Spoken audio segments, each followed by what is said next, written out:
How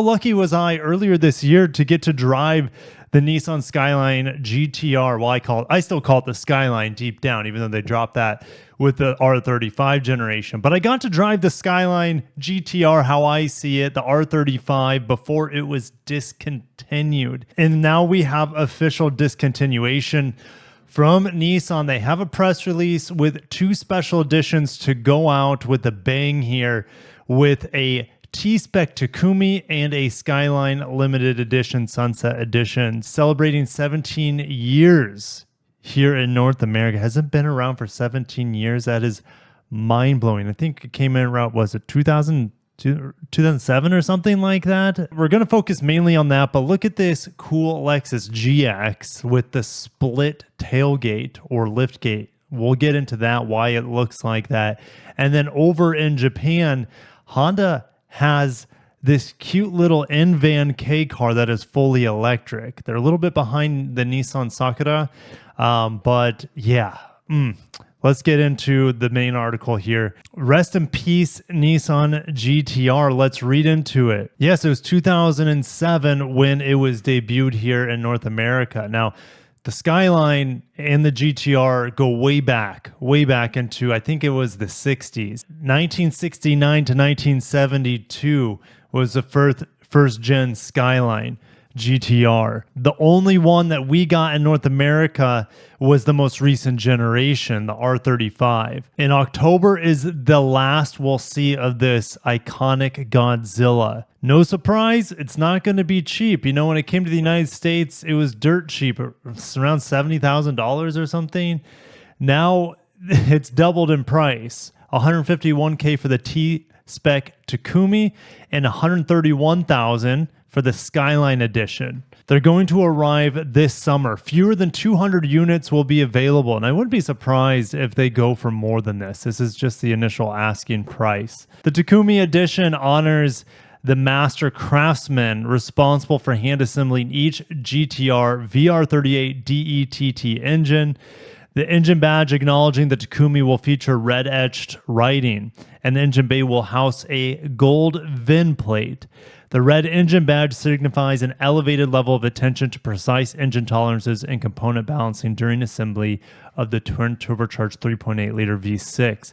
Additionally, the T-spec Takumi edition stunts from every angle with its midnight purple paint job, a reference to some of the Skyline GT-R's most iconic special editions. The interior trim is also finished in exclusive Mori green. Like the standard GT-R T-spec, the Takumi edition also receives several mechanical enhancements, including the Nismo ceramic carbon brakes, a gold-painted version of the Nismo raised 20-inch forged wheel, and Nismo-tuned vehicle dynamic control and wider front fenders. The GT-R Skyline edition brings the iconic name from overseas to the United States and references the abundant beauty found across Skylines in Japan. Building on the GT-R Premium, it wears Bayside blue paint and features a stunning new Sora blue interior color scheme. Once a staple of the car's color palette, Bayside blue was retired after the R34 generation GT-R and was revived in 2019 for the 50th anniversary edition model. Now, what's next for the Nissan GT-R? Is Nissan just going to kill it? Well, they don't have a lot of funds to pour into next generation performance cars. Look, the GT-R carried on forever, 17 years with very little changes. The Nissan Z, the new one, yeah, it's better, but it's still not as good as the Supra because it is still on the old platform. Even though it's a little bit better, it's still not like a brand new car. It still feels old. It's got old bones to it. However, they're saying the sunset always comes before a new dawn approaches. And they're saying while the R35 GT-R leaves an unforgettable legacy, Nissan is now hyper-focused on the future and the next era of exciting innovation and performance. That reminds me, when I was in Japan, I didn't spend too much time at the Nissan booth, but there was this future snowplow looking GTR like vehicle there. And notice how they said hyper focused. Well, here's the hyper force. Clicking on it, what can we learn from this hyper force GTR like vehicle? Designed for racing enthusiasts and eco-conscious gamers. How many eco-conscious gamers are there out there? I mean, the only eco-conscious gamers that I know, they want more efficient gaming PCs so their electricity bill doesn't ramp up too much. That's only eco-conscious gamers that I'm aware of. But anyways, electrifying acceleration with an all-electric powertrain. That's what made GTR so unique. Inline sixes in the past with the RB engine, but like the twin turbo V6, the VR38 engine was just unreal for the amount of power it could produce. And what do you have here? You don't have Takumi making these engines or these electric motors that are going to be put in here. A quad motor setup would be my guess. Yes, it would be fast as hell. It would be 1,000 kilowatts of power is what they're saying. It's like, where's the soul compared to all the previous generations of GTRs? I'm not excited for the future of the GTR, and I'm not that excited either. You could say for the NSX. The NSX is supposed to be fully battery electric too.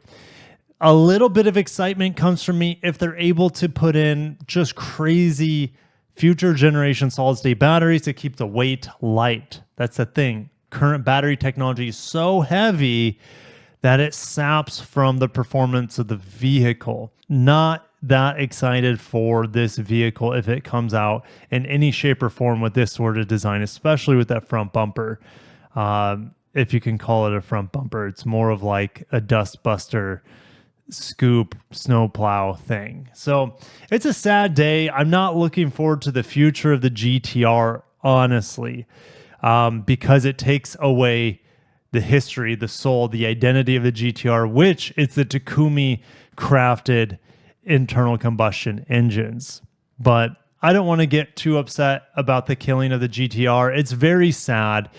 It's very sad that there's no replacement for it. And it's sad that, yes, even though it lived on virtually unchanged since 2007, that in 17 years they weren't able to come out with an R36 with an internal combustion engine. But hey, if it isn't broke, don't fix it. And it was just too expensive for Nissan to come out with an internal combustion R36. So it's bittersweet for me seeing the demise of the Nissan GT-R. I'm just thankful for Nissan that I got to drive one of the most iconic cars for enthusiasts of all time before it was discontinued. Okay, moving on to something completely different here because there's some, this gets me excited. When I first saw it, I'm like, whoa, split tailgate GX. You know, the old GX's doors open like a big refrigerator door. Now this is like a side-by-side refrigerator door that opens up. And what does it reveal? Well, look at this interior, first of all. This is super luxury here. I love the color combination, champagne cooler. We got like the private airliner table tray things.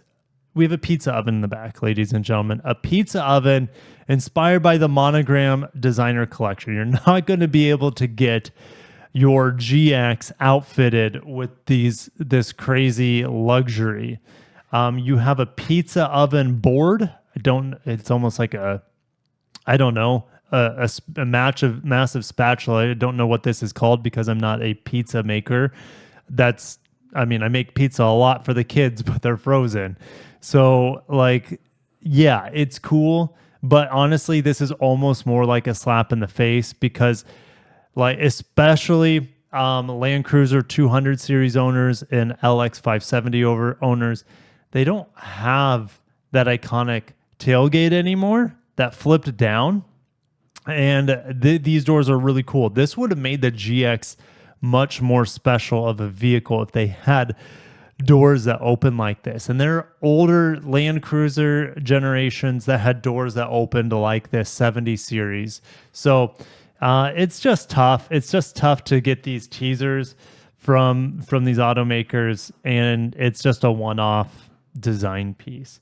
What's not a one-off design piece is over in Japan, They are making these cute little N vans that are electric, and that goes about 152 miles on WLTC. So it's hard to say. I would say it would be similar to this range, maybe a little bit less here in the United States for city driving only. You wouldn't want to take this on the highway. It's not going to be able to do, I don't think it would be able to do like 70 miles an hour on an interstate. But you can charge this in 4.5 hours with a 6 kilowatt output. So that's a level 2 charger.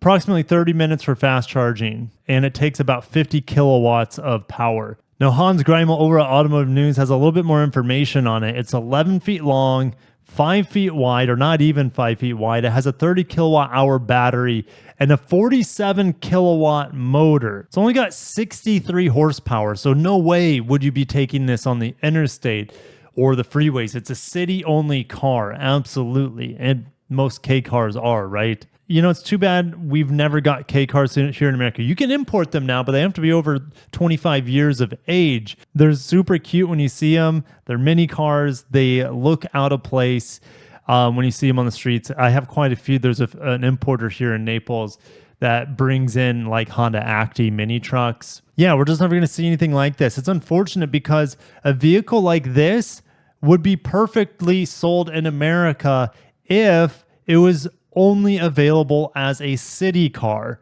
not legal to get on the highways. And ironically, you have motorcycles and scooters that are not allowed to get on the highways due to their engine displacement size and their horsepower limitations. Like, I cannot take the Grom legally on the interstate because it has 10 horsepower. After modifications, maybe around 10, 11 if I'm lucky. And it goes about 62 miles an hour, wide open throttle and a tuck. All right.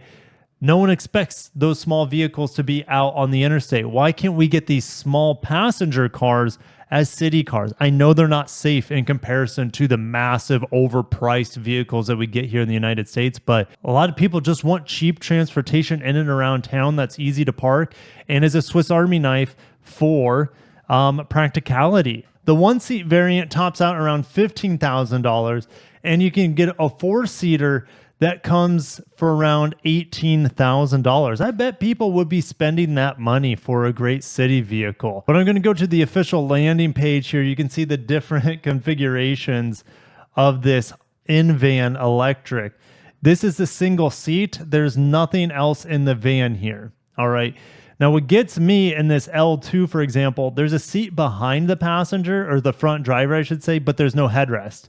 And even in the four-seater, there are no headrests for the back row, only from the front row.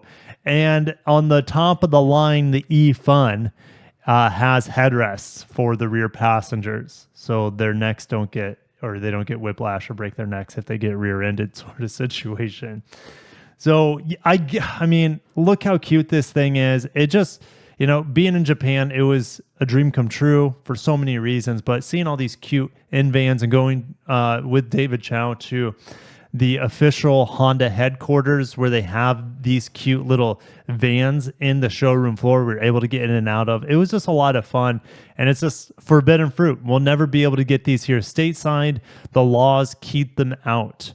But let me know down below if you would like to have cheap sub $20,000 Kei cars, Kei trucks, Kei vans in America, electric or even internal combustion. Let me know. I'll see you guys in the next one. Pour one out for our homie, the GT-R. It's been a good ride, and it's definitely fading into the sunset. I'll catch you guys in the next one, and peace out.